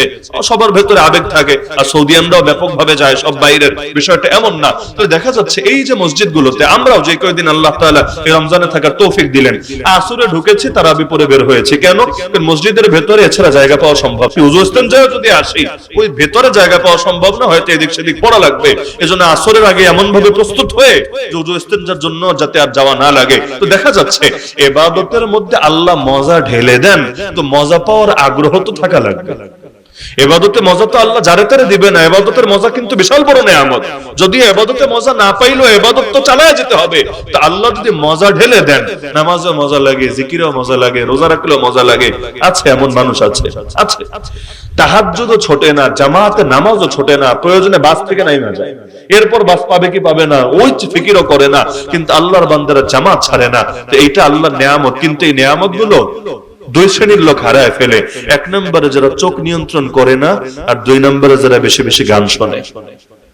তেজন্য কানের মজার জন্য গান শোনা বাদ দেন। এমনকি আমি মনে করি কি জানেন, কথাটা হয়তো কারো কারো একটু অন্যরকম লাগতে পারে, আমি মনে করি এই যে গজল যেগুলো আছে হামদে বারি নাতে রাসূল, এগুলো মাঝে মাঝে শোনা যাবে খাবারের লবণের মতো, কিন্তু এগুলোতেও এত বেশি মজা উচিত না যে কোরআন তেলাওয়াত 10 দিনে 1 ঘন্টাও শোনা হয় না, আর গজল ছাড়া আপনার ঠিক মতো ঘুমিয়ে আসে না। আমি মনে করি এটাও ক্ষতিকর, এটাও ক্ষতিকর। আসল মজা হবে কালামে পাক নিয়ে তেলাওয়াত করব, আর যতক্ষণ করব তো করব, বাকি টাইম শুনবো শুনতে থাকবো। আল্লাহর কালামের উপর মূল মহব্বত। মাঝে মাঝে একটু মনে চাইলো একটা গজল শুনলাম, ঠিক আছে, কিন্তু গজলটা যাতে গানের বিকল্প না হয়ে যায়, গজলটা যাতে গানের বিকল্প না হয়ে যায়। কারণ কোরআনের প্রতিটা অক্ষরে 10টা করে নেকি, গজলের 10 লাইনে কয়টা নেকি? কোরআনের প্রতিটা অক্ষরে 10টা নেকি, কিন্তু গজলের কয় লাইনে কয়টা নেকি? সুতরাং একটা তো আরেকটার সাথে তুলনীয় না। উপরন্তু গজল শুনতে শুনতে অনেকে গানের দিকে চলে যায়, কি জানেন না? গজল শুনতে শুনতেও গানের দিকে চলে যায়। বিশেষ করে এখন তো গজলও হয় গানের সুরে, আল্লাহ মাফ করুন, অনেক গজলও হয় গানের সুরে, আবার অনেক গজলের পেছনে হালকা হালকা মিউজিক দিয়ে থাকে। এগুলো করতে করতে এক সময় ওই গজলে যদি মিউজিক থাকে, ওই গজল শোনা আর ওইটাই কি পার্থক্য? নাউযুবিল্লাহি মিন যালিক। কেউ যদি বোরকাওয়ালির সঙ্গে জিনা করে, ওটা জিনা হবে না? নাকি খোলামেলা কারোর সাথে জিনা করলে জিনা হবে? বোরকাওয়ালির সাথে জিনা করলেও যেই পাপ, খোলামেলা কারোর সাথে করলেও একই পাপ। তো গান শুনলেও যে পাপ, গজলের মধ্যে ঢোল তবলা বাদ্যযন্ত্র লাগালেও সমান পাপ। আল্লাহ মাফ করুন আমাদেরকে। সুতরাং চাহিদার ফিতনা দমনের জন্য সবাই সচেষ্ট হবেন তো ইনশাআল্লাহ। 1 নম্বর কাজ, যেটা বৈধ উপায়ে নিবারণ করা সম্ভব সেটা বৈধ উপায়ে করবেন, আর যেটা বৈধ উপায়ে করা সম্ভব না, আল্লাহ চূড়ান্ত নিষেধ করেছেন, সেটা থেকে সম্পূর্ণ বিরত থাকবেন। যেমন ধরেন মদের বিকল্প আবার কি? সবকিছুর তো বিকল্প হয় না। এখন আমি যদি বলি মদের বিকল্প শরবত আর মদের বিকল্প হয় না, তো সবকিছুর বিকল্প লাগবে না। যেটা বৈধ উপায়ে পূরণ করা যায় সেটা করব, যেটা করা যায় না ওইটা টোটালি ছাড়বো। তবে এই অভ্যাসটা চূড়ান্ত ভাবে করার জন্য কোন আল্লাহওয়ালার সাথে ব্যক্তিগতভাবে সম্পর্ক রাখবো। ব্যক্তিগত সম্পর্ক কেন বললাম জানেন? এক হলো দলীয় সম্পর্ক, আর এক হলো ব্যক্তিগত সম্পর্ক। মানে কি? মনে করেন, উদাহরণ, এটা আমার ঘরে নিয়ে উদাহরণটা দেই, উদাহরণ হিসাবে, আমি আল্লাহওয়ালা না, তো উদাহরণ দিচ্ছি। মনে করেন আপনি আমার সাথে একটা সম্পর্ক করলেন, ইসলামী সম্পর্ক, কোনো দেখা সাক্ষাৎ হয় না, কথাবার্তাও হয় না, আপনি আমার থেকে পরামর্শও নিতে পারেন না। বছরে একদিন মাহফিলে আসি, আপনি একটু বয়ান শুনেন, একটু জিকির করেন, এরপর আবার আপনি চলে যান। এর দ্বারা আপনার ব্যক্তিগত রোগের চিকিৎসা কিভাবে হবে আমারে বলেন দেখি? ডাক্তার আছে না, ডাক্তারের সাথে যদি এভাবে দলীয় সম্পর্ক হয়, মানে সবাই মিলে আমরা ডাক্তারের ভক্ত, বছরে একদিন নিয়ে আসি, তিনি কিছু লেকচার দেন, আবার চলে যান, ব্যাস আমরা এভাবে চলতে থাকি, এতে কি রোগের সমাধান হবে? আরে বলেন, এতে কি রোগের সমাধান হবে? এক একজনের রোগ এক এক রকম, এগুলো সমাধান আরেক রকম। জ্বর নিয়ে গেলে সবাই এক ওষুধ দেয় না, পেটে ব্যথা নিয়ে গেলে সবাই এক সমাধান দেয় না, ব্যক্তি ভেদে ভিন্ন হয়, সময় ভেদে ভিন্ন হয়, বহু কিছু ভেদে ভিন্ন হয়। তাহলে সুতরাং প্রত্যেকের কোন আল্লাহওয়ালার সাথে ব্যক্তিগত সম্পর্ক থাকা দরকার। দলীয় বলি না, ব্যক্তিগত আমার সমস্যাগুলো তিনি জানেন, এবং তার কাছ থেকে আমি আমার রোগের সমাধানগুলো নেই। কারণ দেহেরও রোগ হয়, আত্মারও রোগ হয়। দেহের রোগের জন্য যেমন দেহের ডাক্তারের কাছে যাই, আত্মার রোগের জন্য যে যেই লাইনেরই হই, এখানে কেউ থাকতে পারেন তাবলীগের মেহনত করেন, আপনাকে বলছি, এখানে কেউ থাকতে পারেন রাজনীতি করেন, আপনাকেও বলছি, এখানে কেউ থাকতে পারেন মাদ্রাসায় পড়েন, স্কুলে পড়েন, আপনাকেও বলছি, এখানে কেউ থাকতে পারেন কিছুই করেন না, স্বাভাবিক চাকরি বাকরি, খেত খামার অথবা ব্যবসা বাণিজ্য করেন, আপনাকেও বলছি। প্রত্যেকের জন্যই দরকার, কেউই এটা থেকে অমুখাপেক্ষী না। মনে থাকবে তো ইনশাআল্লাহ? মনে থাকবে তো ইনশাআল্লাহ? সর্বশেষ পয়েন্ট, সেটা হলো ওই যে ফিতনা বললাম 2 রকম। এক তো বুঝলাম চাহিদার ফিতনা, কিন্তু এর চাইতে ভয়াবহ হলো ফিতনাতু শুবহাত, সন্দেহ সংশয়ের ফিতনা। বলবেন কেন এটা ভয়াবহ? কারণ চাহিদার ফিতনা থেকে মানুষ পাপী হয়, সন্দেহ সংশয়ের ফিতনা থেকে মানুষ বেঈমান হয়। পাপী হওয়া বেশি খারাপ না বেঈমান হওয়া বেশি খারাপ?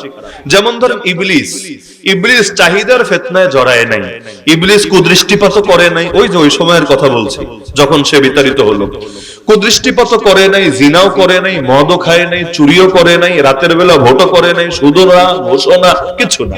তাহলে কি করেছে? ইবলিস সন্দেহ সংশয়ে আক্রান্ত হয়ে 3টা অপরাধ করেছে। 1 নম্বরে আল্লাহর সামনে অহংকার প্রদর্শন করেছে, নাউযুবিল্লাহি মিন যালিক, আনা খায়রুম মিন আল্লাহ, আমি উত্তম, আমি আদম কি, আদম আমার চাইতে অধম, আমি আদমের চাইতে উত্তম, নাউযুবিল্লাহি মিন যালিক। কেন উত্তম?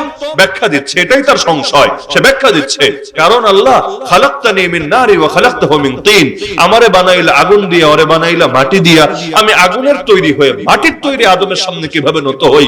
এটা হলো মুখের কথা, বুকের মধ্যে আরেকটা আছে, সেটা হলো আমি ইবাদত করতে করতে করতে এত বড় কুতুব হয়ে গেলাম, বুজুর্গ হয়ে গেলাম, জমিন ছেড়ে আসমানে চলে আসলাম, আর ওরে মাত্র বানাইলা, তা আমি এত বড় বুজুর্গ হয়ে ওর সামনে কিভাবে নত হই? তার প্রেস্টিজ, তার ইগোতে লাগছে। এটা এক নম্বর আল্লাহর সামনে অহংকার দেখালো, দুই নম্বরে হিংসা করলো, নবীরে নিয়ে হিংসা করলো। মর্যাদা তো আল্লাহ দেন, মর্যাদা দেন কে? আল্লাহ। যাকে চান তাকে মর্যাদা দিতে পারেন, এটা আল্লাহর ক্ষমতা, আল্লাহর নিয়ে কোনো প্রশ্ন তুলে যায় না। দুনিয়াতে আল্লাহ কত মানুষকে কত লাইনে এগিয়ে দিয়েছেন, আবার কতজনকে কত লাইনে পিছিয়ে দিয়েছেন, এটা আল্লাহর ফয়সালা। আল্লাহ যেভাবে চান সেভাবেই করতে পারেন। আল্লাহ আদম নবীকে মর্যাদা দিয়েছেন, ইবলিসের দরকার ছিল এই মর্যাদাকে মেনে নেওয়া। যেমন আল্লাহ সাহাবীদেরকে আমাদের চাইতে মর্যাদা কম দিয়েছেন না বেশি? এটা নিয়ে আমাদের কোনো হিংসা আছে? নাই, বরং আমরা তাদের মর্যাদা মেনে নিয়েছি। তাদের নাম শুনলেও রাদিয়াল্লাহু তাআলা আন আমরা এটা বলি, তাদের জন্য দোয়া করি। এমনকি তাদেরকে সমালোচনা করাকে আমরা হারাম মনে করি। হারাম। কোন একজন সাহাবীকে নিয়ে কেউ যদি সমালোচনা করে, আমরা তাকে হকপন্থী মনে করি না, তাকে বাতিলপন্থী গোমরা মনে করি, আহলে সুন্নাত ওয়াল জামাত মনে করি না, তারে ভণ্ড মনে করি। যে মর্যাদা দেন মেনে নিতে হয়। ইবলিস মানে নাই, হিংসা করেছে। আর তিন নম্বর, নবীর শানে বেয়াদবি করে ফেলেছে। নবীর শানে বেয়াদবি করলে আল্লাহ মাফ করেন নাই, আল্লাহ তওবা কবুল করেন নাই। আল্লাহ চিরবিতাড়িত করেছেন, ওর দ্বারা জাহান্নামকে পরিপূর্ণ করবেন। আল্লাহ তাআলা এই ঘোষণা জানিয়ে দিয়েছেন। তো সন্দেহ সংশয় এমন খারাপ জিনিস যেটা কাউরে বেঈমান বানায়, কাউরে নাস্তিক বানায়। এই যে কওমি মাদ্রাসায় পড়ে আমরা দেখেছি, কওমি মাদ্রাসার একটা বৈশিষ্ট্য হলো এখানে বারান্দা দিয়েও যদি কেউ চলাফেরা করে 6 মাস, পড়াশোনা না, বারান্দা দিয়ে চলেছে, আলেম ওলামার সাথে একটু সম্পর্ক রেখেছে, এতটুকুর দ্বারা আলহামদুলিল্লাহ অনেককেই বা অধিকাংশকেই আল্লাহ জামানার বহু ফিতনা থেকে হেফাজত করেন। বাতিল দলে যায় না, গোমরা ফেরকায় নাম লেখায় না। এই বৈশিষ্ট্য আছে কি নাই? কওমি মাদ্রাসায় যারা পড়ে সবাই একরকম যোগ্য হবে না, এটা তো সম্ভব না। হাতের 5 আঙ্গুল কি সমান হয়? সবাই একমানের আলেম হবে, সবাই একমানের মুহাদ্দিস হবে? হবে না। কিন্তু আমরা দেখেছি মাদ্রাসাগুলোতে যারা পড়ে, যদি ইলমি ভাবে অনেক বড় হতে নাও পারে, সবার মেধাও তো এক না, সবাই একরকম নিতে পারবে না, এটা স্বাভাবিক। আর অনেক সময় বাপরা এমন আচরণ করে, বাচ্চা আছে 6টা, যেটা সবচেয়ে একটু হাবা গোবা, পড়ালেখা মাথায় কম ধরে, স্কুলে দিল, ও বুঝেছে এটারে দিয়ে কাজটা হবে না, ওইটারে আল্লাহর জন্য মানত কইরা মাদ্রাসায় পাঠায় দেয়। হয়, সবার ক্ষেত্রে না, কোন কোন ক্ষেত্রে এমনটাও ঘটে। তো সবাই তো এক পর্যায়ে যাবে না, স্বাভাবিক। কিন্তু দেখা যায় এই মাদ্রাসাগুলোতে পড়ার কারণে আল্লাহ জামানার বহু ফিতনা থেকে বাঁচায়। তো দুঃখজনক ব্যাপার, ওই নবীর জামানা যেমন নবীর কাছে এসে কালেমা পড়েও লাস্টে গিয়ে কেউ কেউ ঈমান হারাও হয়েছে, 2-1 জন, যদিও রেয়ার কেস। এদেরকে আমরা সাহাবী বলি না। মানে সাহাবী বললে এই জাতীয় লোক বোঝায় না, কারণ সাহাবী মানেই হলো যে ঈমানের সঙ্গে নবীর সাক্ষাৎ পেয়েছে এবং ঈমানের উপর মরেছে। মান লাকিয়ান নবিয়্য সাল্লাল্লাহু আলাইহি ওয়াসাল্লাম মুমিনান বিহি ওয়া মাতা আলাল ইসলাম, তাকে সাহাবী বলে। তাহলে দেখা যাচ্ছে ওই জামানায় যদি 2-1 জনের ক্ষেত্রে দুর্ঘটনা ঘটতে পারে, এই জামানায় তো পারে। 2 জন আলেম যাদের নাম আমি জানি এবং চিনি, একজন হলো আব্দুল্লাহ মাসুদ, মুফতি। এখন তো মুফতি বলাও জায়েজ হবে না, আচ্ছা মুফতি, সাবেক মুফতি, এক্স মুফতি আব্দুল্লাহ মাসুদ 12 বছর মাদ্রাসার মুহতামিম ছিল, মসজিদের খতিব ছিল। আল্লাহ তাআলা এত যোগ্যতা দিয়েছিল, ছাত্র জামানায় বাইতুস সালাম থেকে, আমি যে মাদ্রাসায় পড়েছি একই মাদ্রাসার ছাত্র, আমাদের অনেক সিনিয়র, সে 90-এর দশকে সিনিয়র। ওই সময় তো সে চিঠি লিখেছিল একটা আরবিতে, কাকে? সৈয়দ আবুল হাসান আলী আল হাসানী আন-নাদবী রাহমাতুল্লাহ আলাইহি, নাম তো অনেকে শোনার কথা, যিনি আরব বিশ্বেও সমাদৃত। খালি এই অঞ্চলে না, আল্লাহ এত বড় যোগ্যতা তাকে দিয়েছে।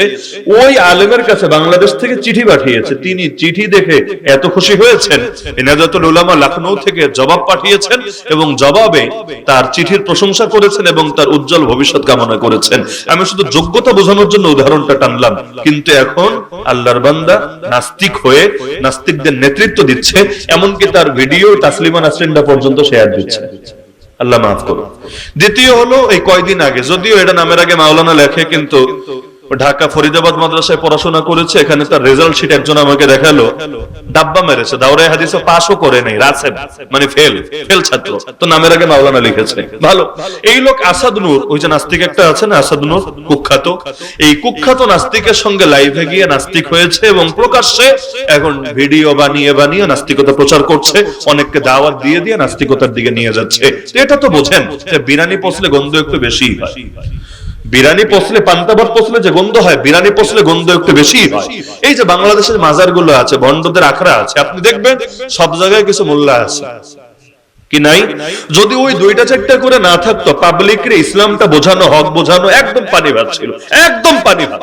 কিন্তু দুইটা চারটা খালি ওইখানে না, যত যত মারপিট আছে, আমি সব দলের নামও আনতে যাচ্ছি না, যত যত মারপিট আছে সব জায়গায় দেখবেন এরা বলবে আমাদের সাথেও আলেম আছে, আমাদের সাথেও আলেম আছে। ওই পকেটের মধ্যে কিছু মোল্লা মৌলবি পালে, যেগুলো হয়তো কওমিতে পড়েছে, কেউ কেউ আলিয়ায় পড়েছে, কিন্তু এখন গিয়ে ভিরানি পচে গেছে, পচে গিয়ে এখন ওদের পক্ষে ফতোয়াবাজি করে, ওদের পক্ষে দলিল দেয়, কিতাব খুইলা খুইলা হাজারটা দলিল, আরে ভন্ডামির পক্ষে 101টা দলিল, এভাবে আজিব আজিব দলিল দিতে থাকে। এগুলোর কারণে মানুষকে হক বোঝানো যায় মাঝে মাঝে জটিল হয়ে। সন্দেহ সংশয় এমন একটা জিনিস, যে প্রসঙ্গে কথাটা টানলাম, যে সবাই যে টাকার কাছে বিক্রি হয় বিষয়টা এমন না, সবাই যে টাকার কাছে বিক্রি হয় বিষয়টা এমন না। কেউ কেউ এমন, ওই যে ইবলিসের মতো একটা খটকা, দুইটা খটকা ভেতরে ঢুকেছে, ওই খটকাই এক পর্যায়ে তাকে বেঈমান বানিয়েছে। আমি একজন আলেমের নাম বলে, নামটা মনে রাখেন, মাওলানা আব্দুল মাজেদ দারিয়াবাদী রাহমাতুল্লাহ আলাইহি। কি নাম বললাম? ওনারা মাজেদি, ছোট তাফসীর, তাফসীরে মাজেদি।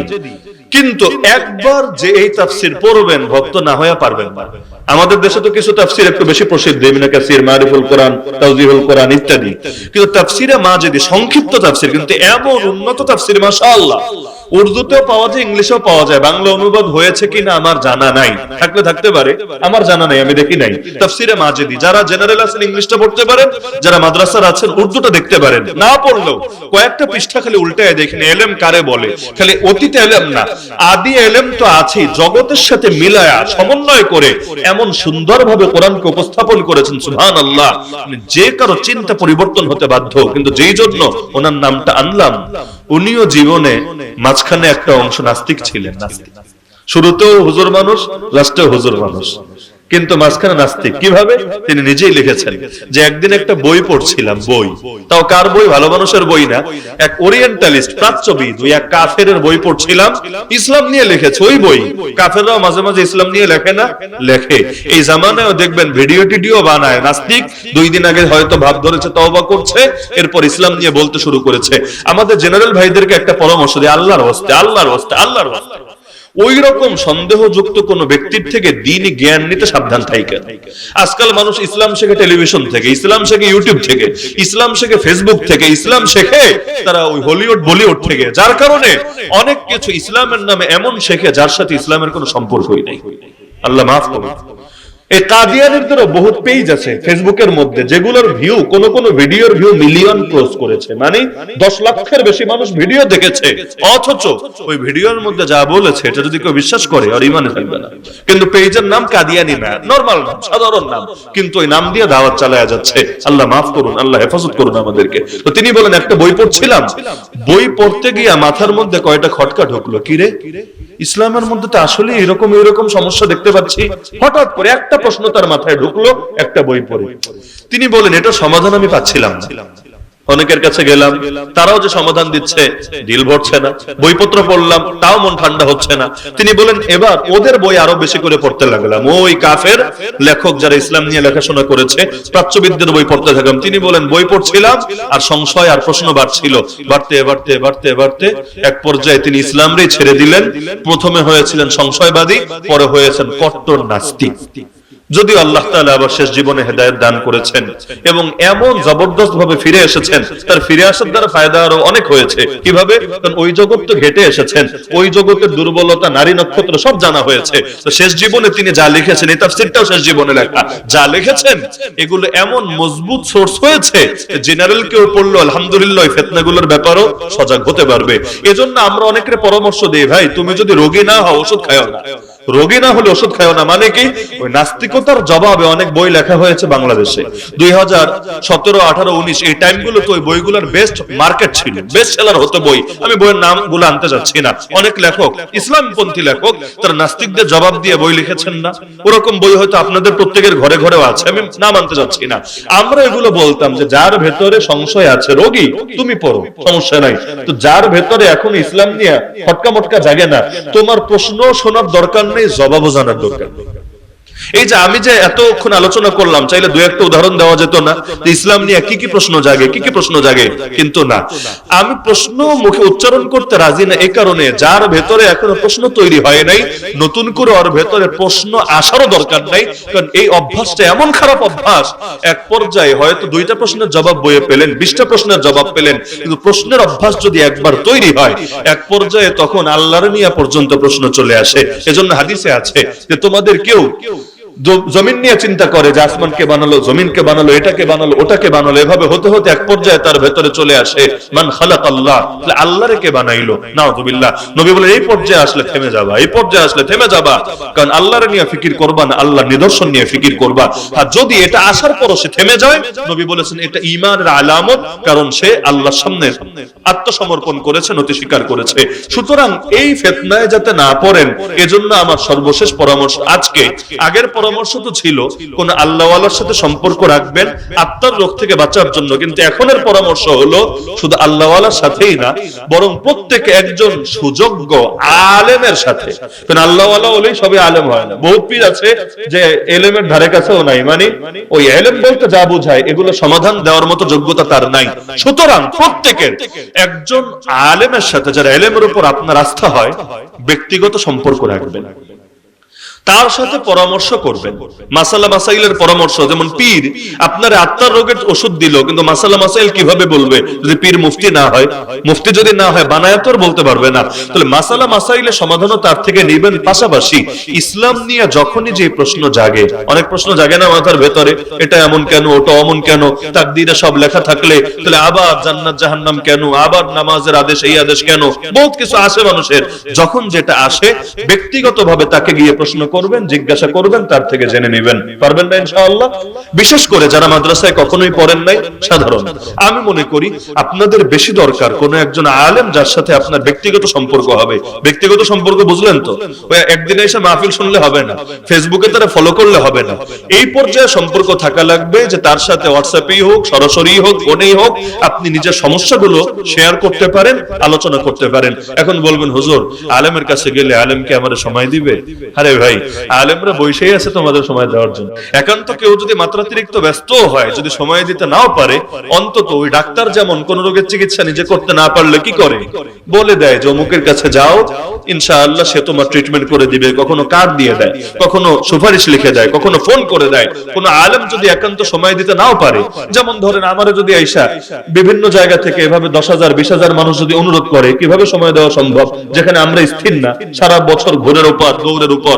তো সেখানে স্বাভাবিক তো এটাই। আমি বলে দিলাম ভাই এই এলাকায় আপনি তার সাথে সম্পর্ক রাখেন, তার সাথে সুপারিশ করে দেওয়া হলো, আপনি সম্পর্ক রাখলেন। কিন্তু ব্যক্তিগত সম্পর্ক সবার লাগবে। পারবেন না ইনশাআল্লাহ? পারবেন না ইনশাআল্লাহ?